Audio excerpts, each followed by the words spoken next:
Shalom, selamat siang Bapak Ibu.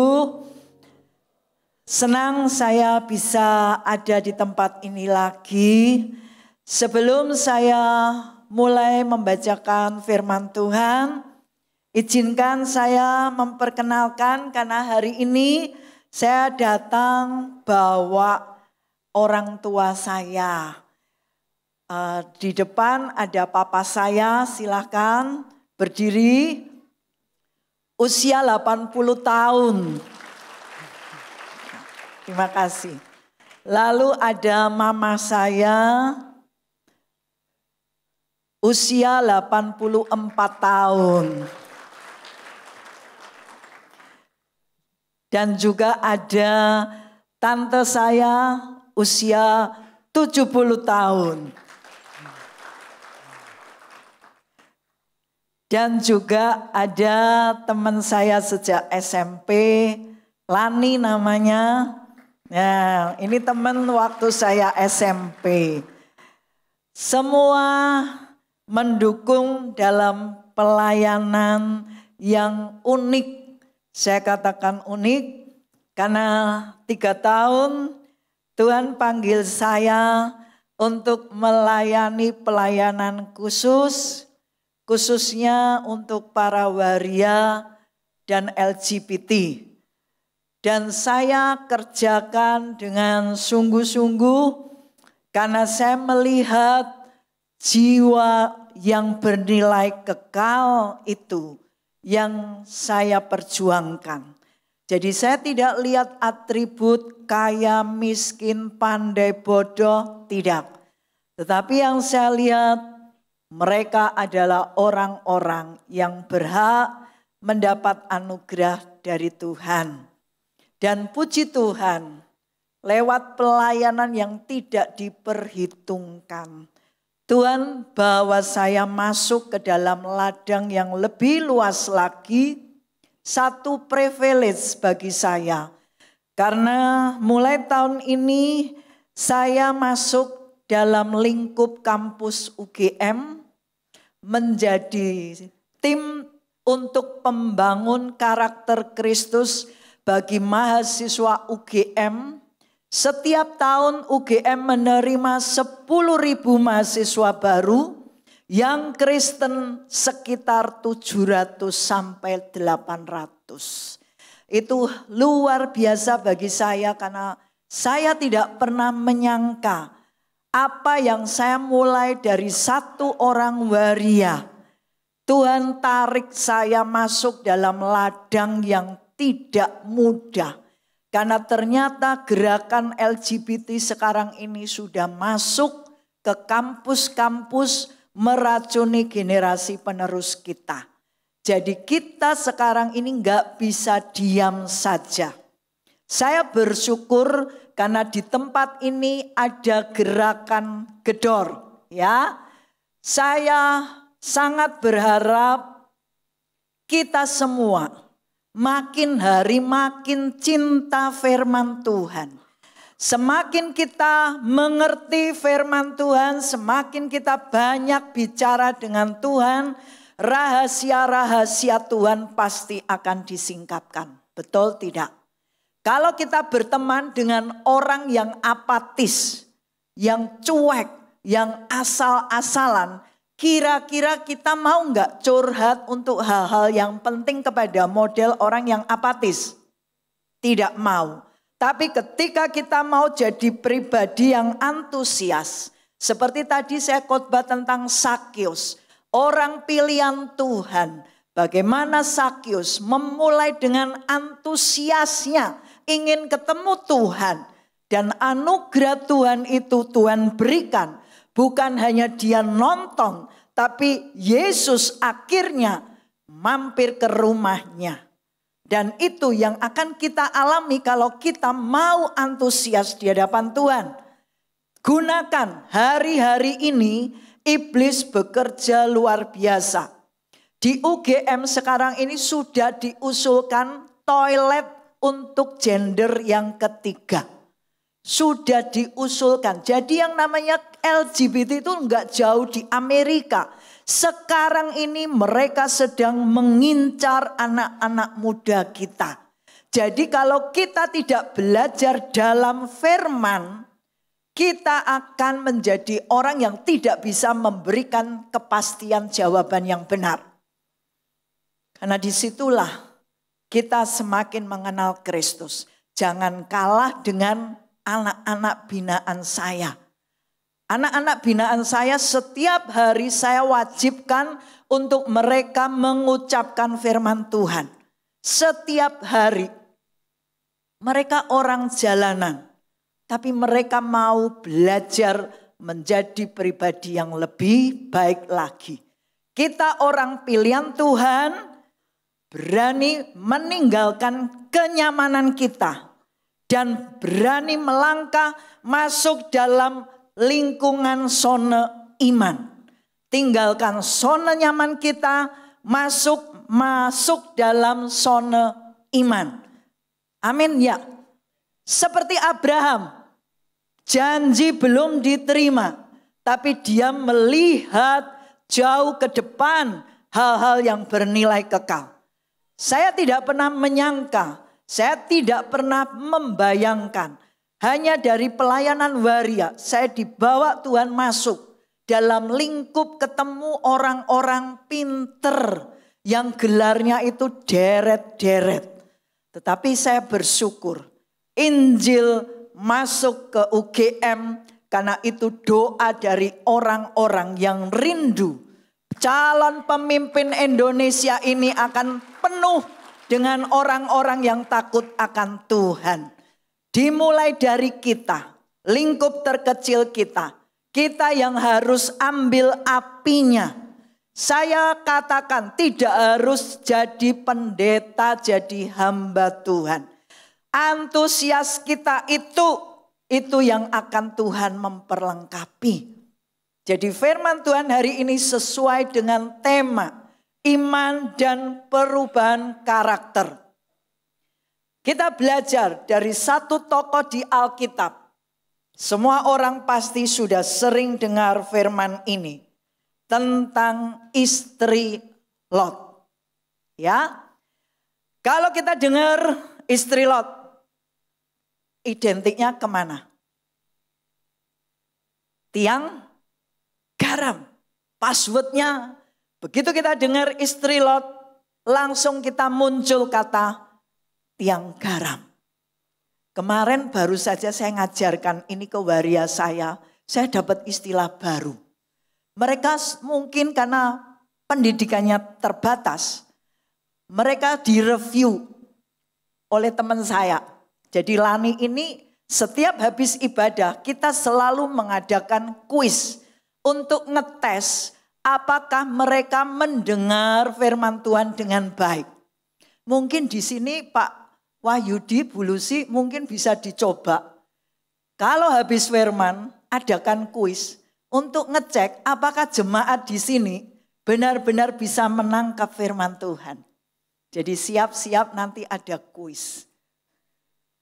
Mereka menjawab, saya sudah berapi-api ngomong tiang garam.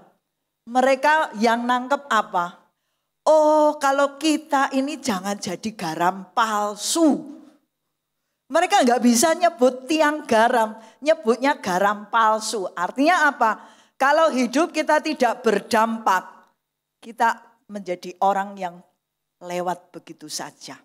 Hidup hanya sekali.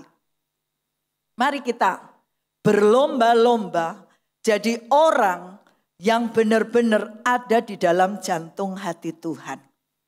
Jangan jadi orang biasa-biasa. Tuhan kita luar biasa. Belajar dari istri Lot. Hanya disebut 2 kali di dalam Alkitab. Buku Alkitab begitu tebal, hanya 2 kali disebut. Di dalam kitab Kejadian pasal 19 ayat 26 yang berbunyi, tetapi istri Lot yang berjalan mengikutinya menoleh ke belakang lalu menjadi tiang garam. Ini di perjanjian lama. Lalu di perjanjian baru. Ini yang menarik. Karena ini yang ngomong Yesus sendiri. Yesus kasih perintah. Ingatlah akan istri Lot. Aneh ya? Aneh enggak? Biasanya orang kalau disuruh ingat mesti tokoh-tokoh yang hebat. Ingatlah Ruth, ingatlah Esther, ingatlah Maria atau Deborah. Tapi Yesus berkata, ingatlah akan istri Lot. Mari kita belajar.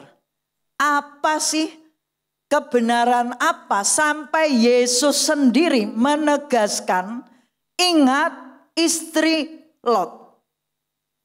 Harusnya istri Lot itu menjadi wanita yang bahagia. Karena dia menerima anugerah yang begitu banyak. Coba kita lihat. Yang pertama, istri Lot menikah dengan Lot. Yang notabene terkenal dengan keponakannya Abraham. Berarti istri Lot itu tumbuh di lingkungan yang sangat religius. Betul enggak? Karena Abraham omnya punya hubungan yang sangat dekat dengan Tuhan. Jadi setiap hari pasti ada doa bareng. Pasti ada mezbah keluarga. Pasti juga ada puji-pujian. Apalagi Tuhan sangat-sangat dekat dengan Abraham.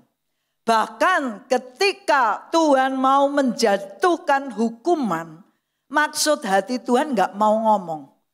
Tapi karena dia begitu mengasihi Abraham, rahasia itu akhirnya diomongkan ke Abraham. Nah, berarti ini wanita tumbuh dalam komunitas yang baik. Komunitas yang sangat mengutamakan hubungan dengan Tuhan. Lalu lihat lagi. Keindahan apa yang dimiliki istri Lot? Kita tahu Abraham dijanjikan untuk mendapat anak. Nunggu waktu berapa lama? Ayo yang sekolah minggu. 25 tahun. Sejak Abraham dipanggil Tuhan keluar dari Ur Kasdim. Dan Tuhan janjikan nanti keturunanmu akan seperti bintang di langit. Tahun ke tahun menunggu sampai akhirnya 25 tahun anak yang dijanjikan itu tiba. Istri Lot enggak. Kita baca di Kejadian 19, dia diberi 2 anak perempuan. Plus 2 calon mantu. Nanti Bapak Ibu bisa baca di ayat 8 dan ayat 14 dari Kejadian pasal 19. Di situ dikatakan mereka punya 2 anak perempuan dan 2 calon mantu. Lalu anugerah lagi yang begitu besar diterima istri Lot. Jadi istri orang yang punya reputasi baik. Ada di sini cari mantu reputasinya asal-asalan? Tidak. Kita pasti ingin kalau cari mantu bibit bebet bobot. Reputasi itu pasti menjadi bahan pertimbangan. Jadi istri Lot ini menyandang satu anugerah. Dia menjadi istri orang benar. Keluarganya dipandang benar di hadapan Tuhan dan juga orang-orang pada masa itu. Lalu apalagi yang kita bisa lihat? Ketika akhirnya Tuhan mengutus 2 malaikat untuk cek ke kota Sodom sebelum hukuman dijatuhkan. Dua malaikat ini nginap di rumahnya karena diundang oleh Lot. Kedatangan tamu istimewa. Malaikat nginep di rumah. Jadi kita tahu begitu banyak kebaikan-kebaikan, anugerah-anugerah yang sudah diterima oleh istri Lot. Lalu yang terakhir, ketika akhirnya nanti Tuhan menjatuhkan hukuman, ini istri dan anak-anaknya ini lambat-lambat. Gak mau meninggalkan kota Sodom. Hati Tuhan hati yang penuh belas kasihan. Itu tangannya ditarik, dibawa lari keluar cepat-cepat. Gak ditinggal. Jadi kita lihat, ini tipe orang yang sudah banyak terima anugerah, banyak terima kebaikan-kebaikan dari Tuhan. Mengawali dengan baik sekali. Namun endingnya kita lihat, dia nanti menjadi tiang garam. Hari ini kita belajar, kenapa memulai dengan baik, tapi kok berakhirnya sia-sia. Pelajaran yang pertama, ini dimulai ketika Lot dan Abram mengambil keputusan yang salah. Hidup kita selalu dihadapkan pada keputusan. Mulai kita bangun tidur, sudah dihadapkan pada keputusan. Hari ini aku mau doa atau tidak, itu adalah keputusan. Betul? Hari ini hidupku mau menjadi berkat, itu juga keputusan. Ketika akhirnya mereka, Abram dan Lot sama-sama diberkati. Sehingga tempat itu tidak lagi mencukupi. Sehingga akhirnya Abram dengan kebesaran hati menawarkan kepada Lot lebih dulu untuk memberikan pilihan. Kalau kamu ke kanan, aku ke kiri. Kalau kamu ke kiri, aku yang ke kanan. Tapi lihat, apa yang diputuskan Lot itu ternyata berdampak. Jadi hati-hati Bapak Ibu dalam setiap perjalanan kehidupan kita. Ketika kita ada satu kesempatan untuk mengambil keputusan, pastikan keputusan itu benar-benar kita sepakat dengan Tuhan. Dan pastikan keputusan itu membawa dampak yang baik. Lot melihat hanya yang di depan mata. Tanah yang subur berarti nanti aku tambah kaya.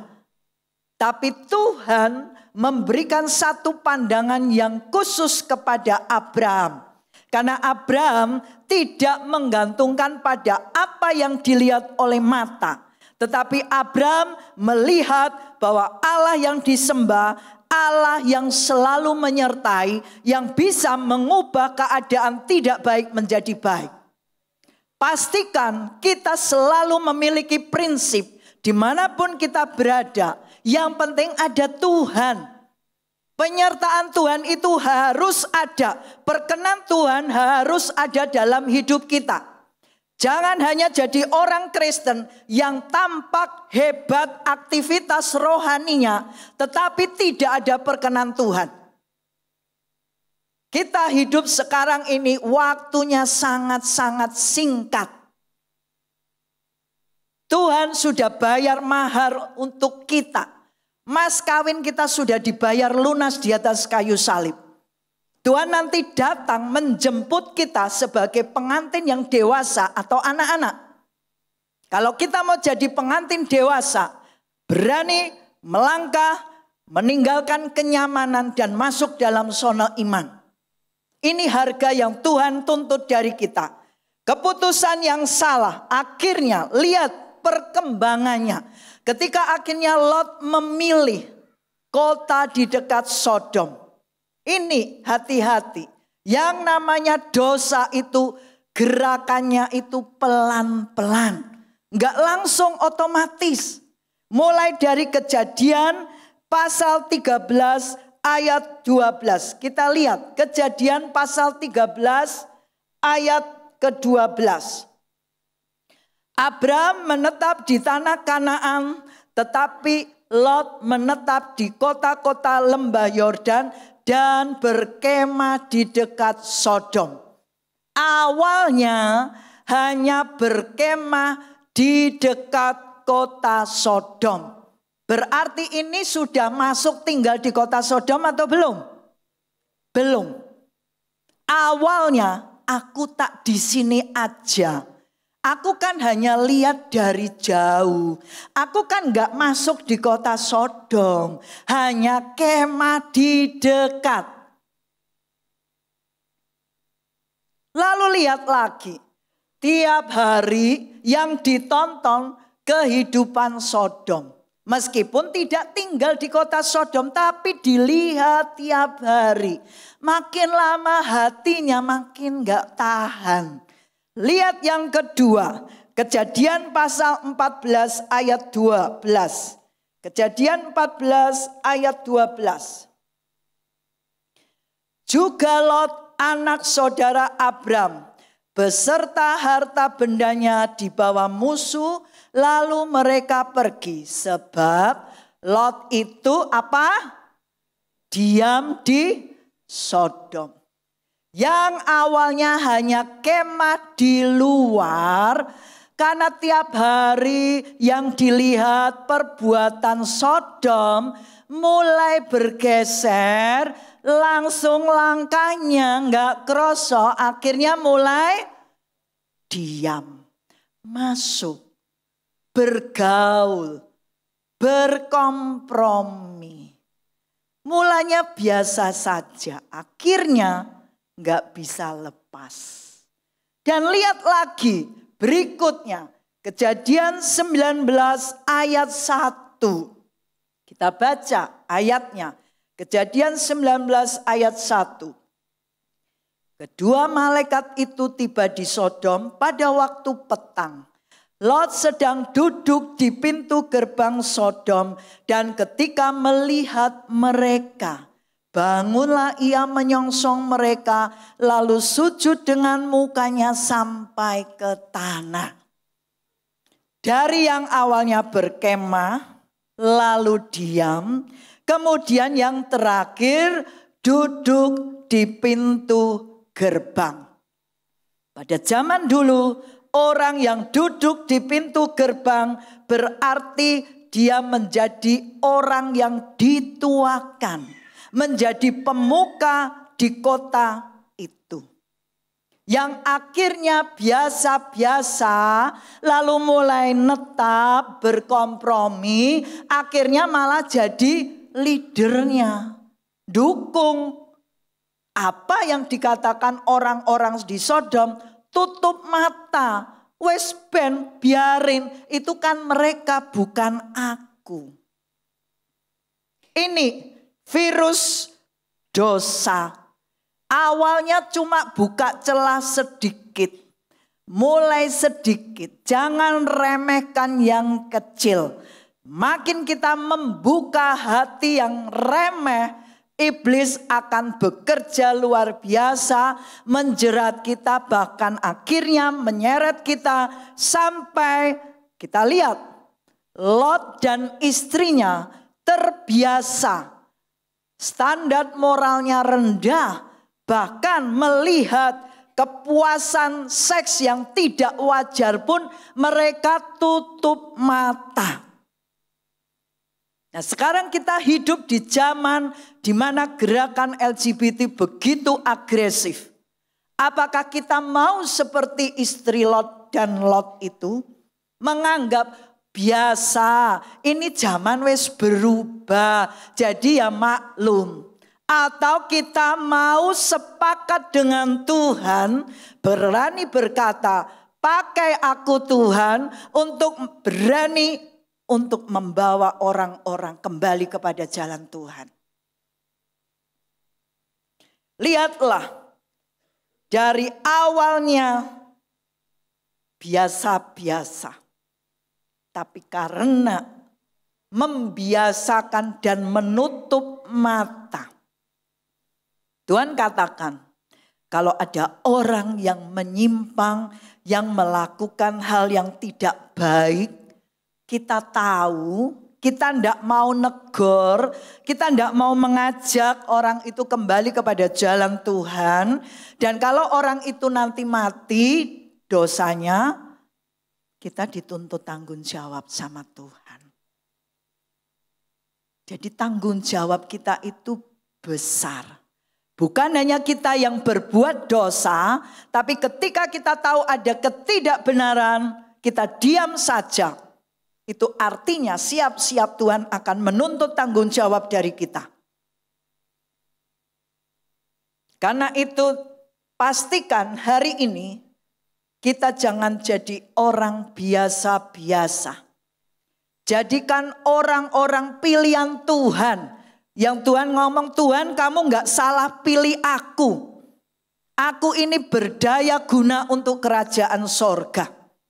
Jangan bikin malu Tuhan. Jangan sesat. Bangun komunitas yang sehat. Kumpul-kumpul baca Alkitab bukan hanya sekedar baca. Sharing, diskusi, praktek apa yang sudah kita dapat. Di setiap Jumat, saya kebaktian hari ini ibadah saya beri nama sehati. Seperti sekarang ini saya khotbah, anak-anak dengar. Lalu Jumat depan kita adakan sharing dan pemuritan. Apa yang sudah dipraktekkan dari khotbah yang didapat. Kalau mereka sudah praktek bentuknya seperti apa. Kalau mereka tidak praktek, kenapa tidak praktek, kesulitannya apa. Itu yang kita didik. Jadi kita bekerja, istilahnya itu rebutan. Kita nggak rela kalau orang itu binasa. Spirit itu yang saya didik kepada setiap orang. Ingat, satu jiwa nilainya tinggi karena itu bernilai kekal di hadapan Tuhan. Dan tidak ada yang sia-sia. Dan lihatlah, dari awalnya hanya membiasakan. Lalu yang kedua, terikat pada harta. Keterikatan, kemelekatan itu begitu kuat. Kejadian pasal 19 ayat 17. Jelas sekali firman Tuhan berkata demikian. Sesudah kedua orang itu, artinya malaikat, menuntun mereka sampai keluar. Berkatalah seorang, larilah, selamatkan nyawamu, janganlah menoleh ke belakang, dan janganlah berhenti dimanapun juga di lembah Yordan.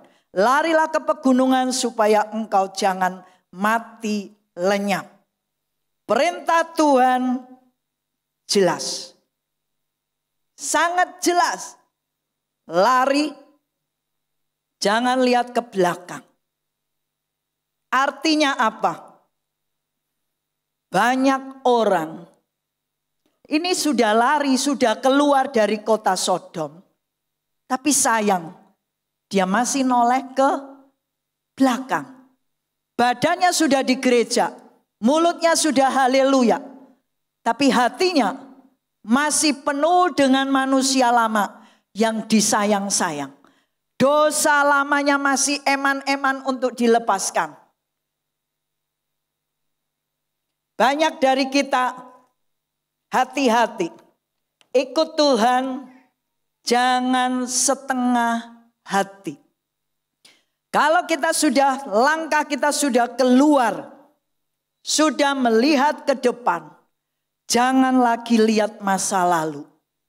Berani melepaskan apa yang membuat Tuhan tidak suka, kita lepaskan. Jangan eman-eman. Pelayanan saya bukan pelayanan yang mudah. Karena saya juga kasih makan. Bahkan yang sakit itu juga banyak. Rata-rata sudah terdeteksi HIV. Dan kalau sudah terdeteksi HIV itu seperti menunggu panggilan pulang. Orang bilang kamu goblok.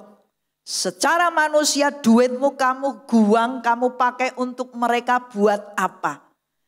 Tetapi sekali lagi saya belajar melihat jauh ke depan. Karena apa yang saya kerjakan ini menuai jiwa-jiwa. Tuhan cari orang-orang yang berani melangkah. Di dalam Injil Lukas sudah jelas.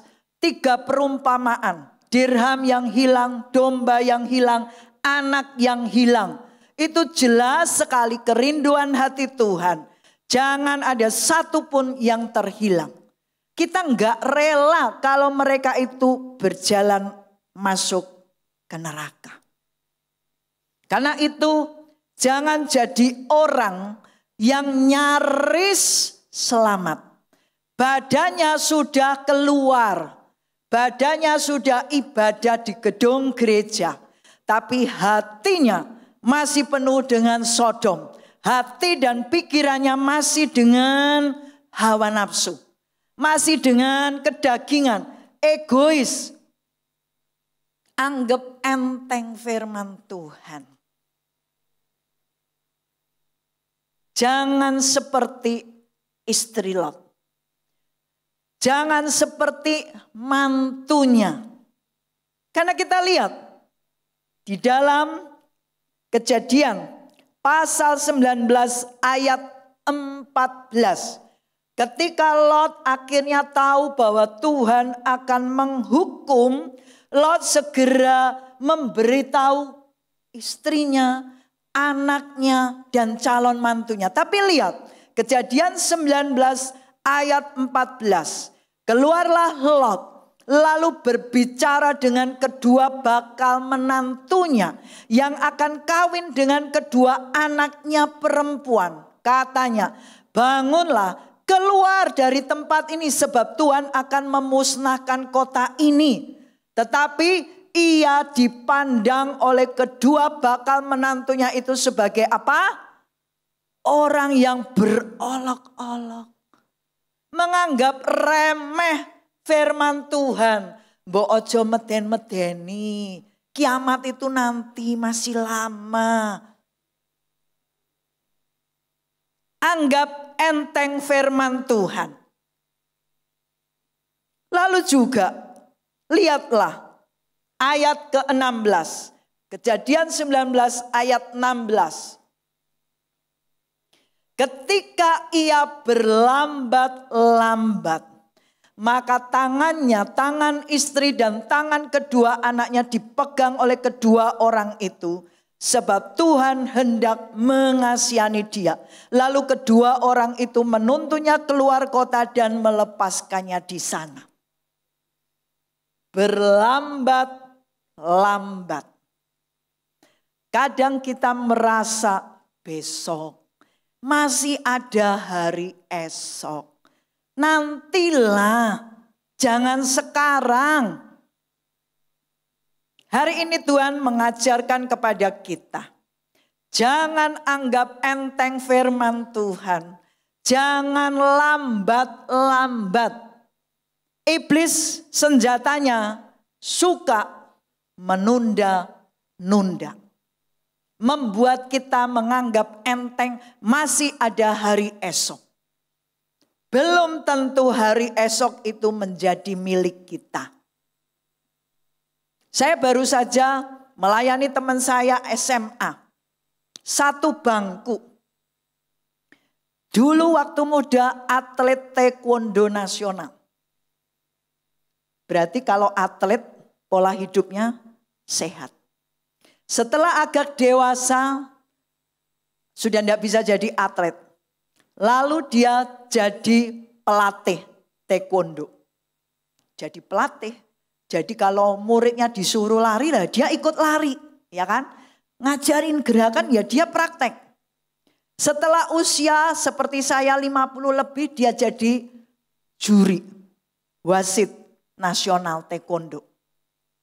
Bulan lalu saya diberitahu terdeteksi kanker paru-paru stadium akhir. Bahkan sudah metasis. Dalam sekejap berubah. Dunia ini penuh ketidakpastian. Jangan sia-siakan waktu. Jangan tunda-tunda, jangan anggap remeh firman Tuhan. Sebab di dalam Amsal 13 ayat 13 jelas mengatakan orang yang remehkan firman Tuhan akan menanggung akibatnya. Hargai firman Tuhan. Selagi masih ada kesempatan, gali firman Tuhan. Saya setiap pagi ikut doa paginya Pak Rubin.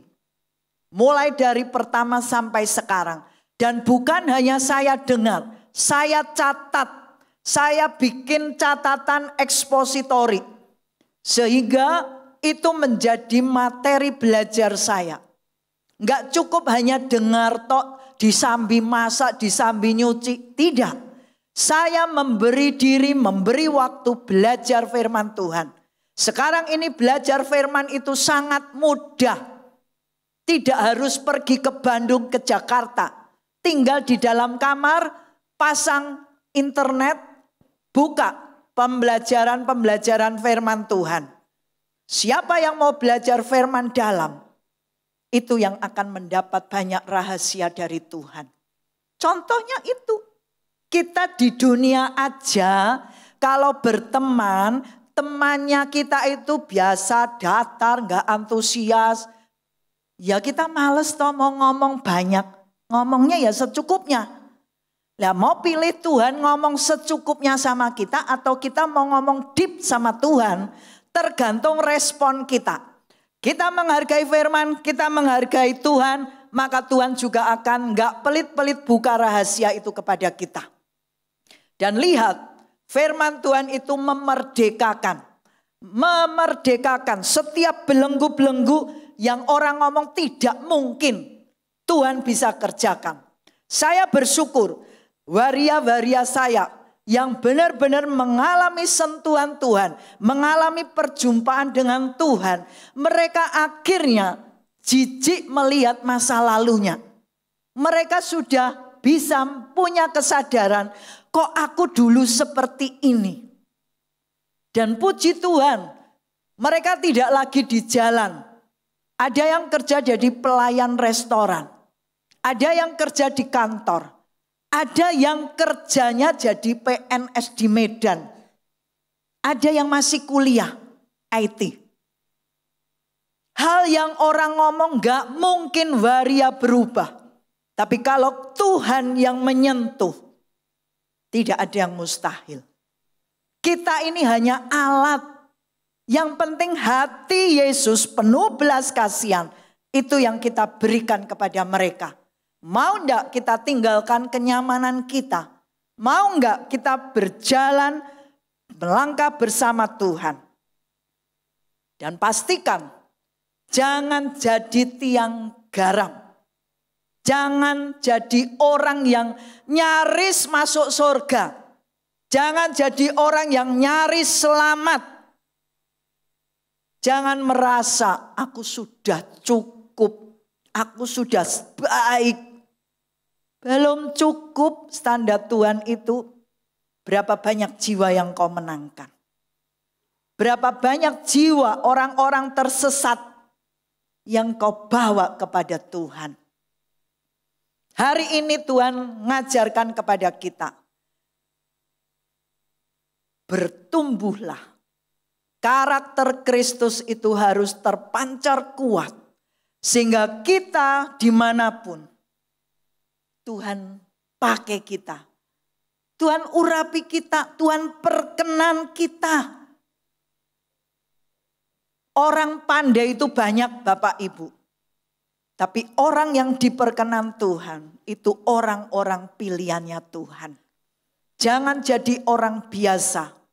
Jadilah orang pilihan Tuhan. Jangan nyaris selamat. Jangan nyaris masuk surga. Tapi pastikan betul kita benar-benar menjadi orang pilihannya Tuhan. Saya akhiri dengan kesaksian. Jalan terang kasih Tuhan lahir justru dari seorang waria. Saya katakan dia pimpinan pondok pesantren Al-Fatah.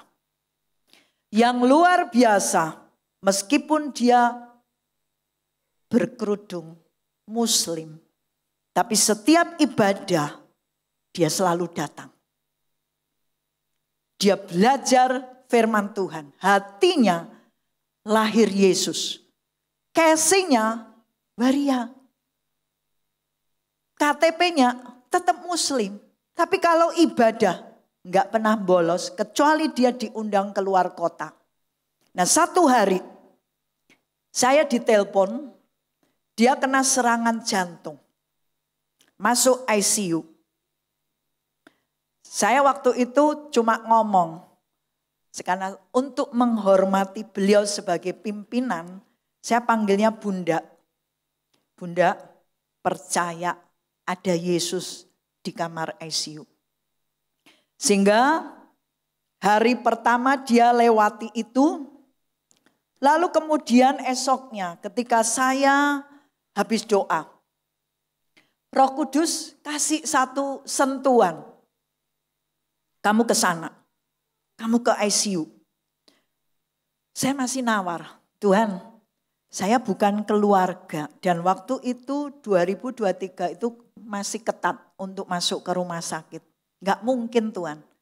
Tapi akhirnya saya berangkat. Saya masih ingat itu jam 6 saya telepon sopir saya suruh jemput saya lebih awal. Karena rumah saya di daerah utara, ini rumah sakit daerah selatan. Jadi perjalanan keluar rumah sampai rumah sakit itu membutuhkan waktu hampir 1 jam. Kebiasaan saya melayani orang-orang sakit, saya bawa perjamuan kudus. Saya percaya waktu itu berharga. Kesempatan itu berharga sekali. Saya ambil perjamuan, saya masukkan ke tas. Sampai di rumah sakit, karena itu rumah sakit pemerintah yang saya baru pertama kali masuk. Saya harus tanya satpam sampai 3 kali di mana kamar ICU. Sampai akhirnya saya ada di depan pintu kamar itu, terus ditanyain, Ibu mau ketemu siapa? Waktu itu saya masih belum sadar. Saya ngomong Bunda Sinta. Lah dicek di komputer, gak ada Bunda Sinta. Saya lupa kalau dia itu waria. Nah, jadi saya ingat nama aslinya Tri Santoso Nugroho. Sesuai KTP. Begitu dibuka di komputer ada. Ibu siapa?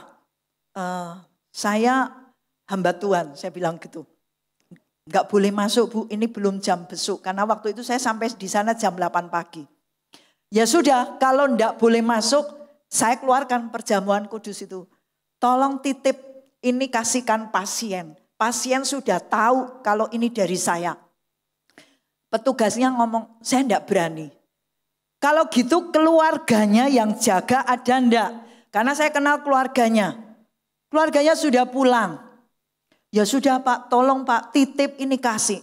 Akhirnya apa? Saya diizinkan masuk Bapak Ibu.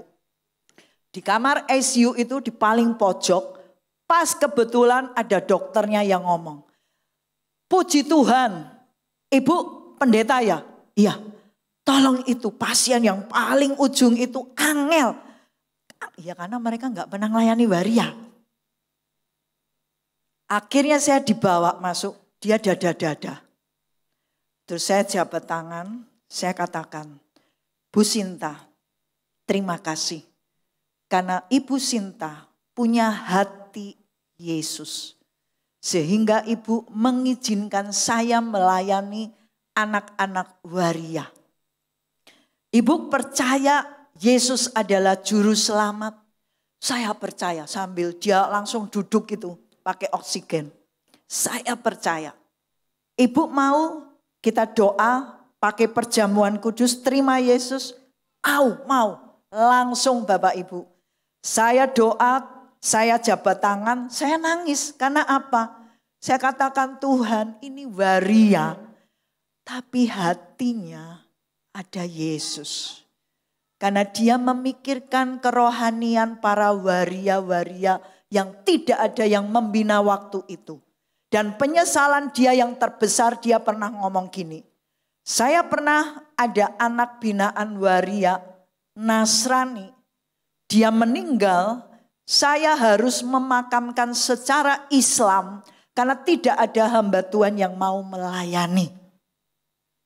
Penyesalan itu yang membuat akhirnya dia rindu ada persekutuan untuk para waria.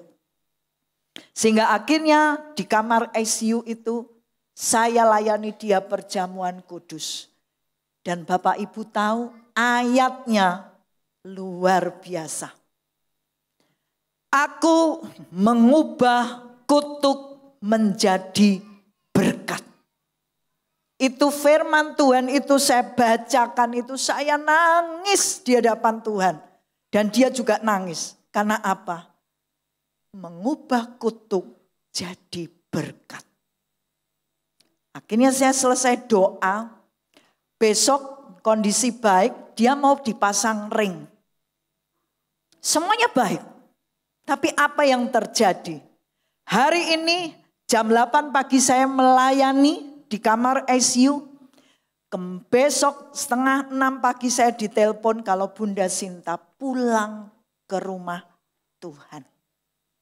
Seorang waria yang orang dunia mengatakan sampah. Orang yang menjijikkan, gak jelas hidupnya. Tapi anugerah Tuhan mengubah, menyentuhnya. Saya gak nyangka melayani di kamar ICU itu menjadi perjumpaan terakhir bersama beliau. Sekarang pertanyaan Tuhan tanya kepada kita. Kita bukan waria. Kita diciptakan sempurna serupa gambarnya. Apa yang akan kita buat untuk Tuhan? Hidup hanya sekali. Mau jadi pilihan Tuhan, siap meninggalkan kenyamanan dan berjalan dalam musim iman bersama Tuhan. Membangun karakter Kristus sehingga orang tahu kita ini murid-murid Tuhan yang luar biasa. Tuhan Yesus memberkati.